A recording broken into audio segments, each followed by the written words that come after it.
شكرا حسين. في هذه اللحظات يسعدنا أن ينضم معنا الصحفي المغربي مصطفى رمزي. مصطفى، نرحب بك معنا في البداية عبر قناة عمان الرياضية، ونتكلم عن آخر التحضيرات لمباراة الغد المنتظرة أمام كرواتيا. مرحبا بك أخي. بخصوص مباراة الغد أمام كرواتيا، مباراة الترتيب، المغاربة كلهم يحلمون بتحقيق هذا المرتبة إن شاء الله. الاستعدادات على قدم وساق، التدريب مرت في ظروف جيدة كالعادة منذ بداية البطولة. وليد الركراكي كما قال أنه سيحقق أشياء لم نكن نحلم بها في قارة إفريقيا أو في بلدان شمال إفريقيا والشرق الأوسط. اليوم وصلنا للنصف النهائي، خسرنا أمام فرنسا بالتحكيم والكل يقولها، والدليل أن الجامعة الملكية المغربية لكرة القدم قدمت احتجاج رسمي للفيفا، لأنه الأخطاء التي وقعت في مباراة نصف النهائي أخطاء كارثية والكل لاحظها، التحكيم كارثي وأشياء أخرى خلف الكواليس.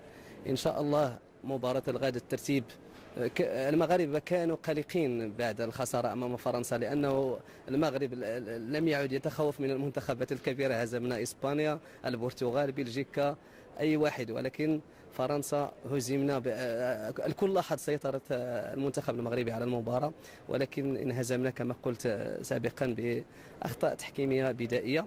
الآن بعد القلق من خسارة نصف النهائي أمام فرنسا، المغاربة عازمون إن شاء الله على الفوز في مباراة الترتيب وتحقيق المركز الثالث لتشريف بلدان شمال إفريقيا والشرق الأوسط وإفريقيا، والوصول إلى ما كنا نراه مستحيلا الآن أصبح حقيقة مع المنتخب المغربي ومع وليد الركراكي واللاعبين المغاربة. نرجو لكم إن شاء الله التوفيق. نعود للمعسكر من جديد. هل من غيابات، هل من إصابات متوقعة، يعني غيابات عن مباراة الغد؟ هذا هو الإشكال، حتى الإصابات لعبت دور كبير في تراجع النتائج في النصف النهائي، لأن الإصابات ما كانش بديل، بحال رومان سيس العميد. ما بدلنا مرتين لاعبين ولم نجد أحد يعوض هذا اللاعب الكبير في مكانه. والغد راه محال يلعب، لأنه كما رأيتم أمام فرنسا دخل وخرج، لأن الإصابة إصابة عضلية في الرجل. هذه الإصابة تتطلب أكثر من شهر وقت، يدخل يخرج. هذه الإصابات لعبت دور كبير في هذه النتيجة المخيبة للأمل. وكاينين لاعبين مصابين آخرين، مثلا نايف أجرد مع سيس، يعني عندنا مشكل في الدفاع، الإصابات كلها في عمق الدفاع.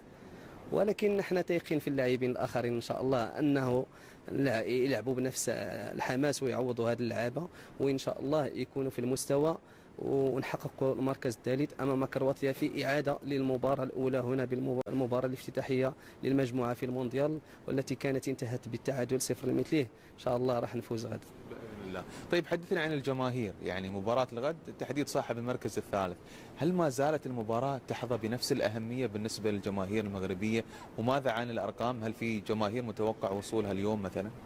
تماما الجماهير المغربية كما رأيتم بعد نهاية لقاء فرنسا، ولا أحد خرج من الملعب، الكل وقف يصفق، وتم إعادة النشيد الوطني المغربي أمام اللاعبين. الكل فخور بهذا المنتخب، لأنه كنا نلعب في الدور الأول، ما كناش نحلم بالنصف. لما وصلنا النصف فعلا الحلم أنه نربح الكأس، ولكن أمور أخرى خارجة عن الإرادة ما خلتناش نفوز بالكأس ولا نوصل النهائي. بخصوص الأرقام التي قلت، الوصول لم يكن هناك وصول، لأنه تم توقيف الرحلات منذ المباراة الماضية في نصف النهائي بسبب مشاكل عدم وجود تذاكر.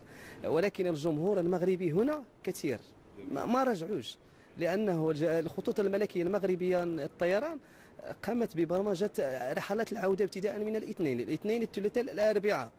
أي واحد كان عنده العودة الجمعة ولا السبت ولا الخميس تم التحويل، يبقى هناك، راح تمر مباراة الترتيب ونرجعوا كاملين إن شاء الله. إن شاء الله تكون فرحة عربية خالصة، نسعد معكم بالمركز الثالث إن شاء الله تعالى.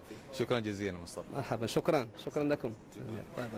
إذا حسين، هكذا كان حديث الزميل العزيز الصحفي المغربي مصطفى رمزي. عودة لك من جديد.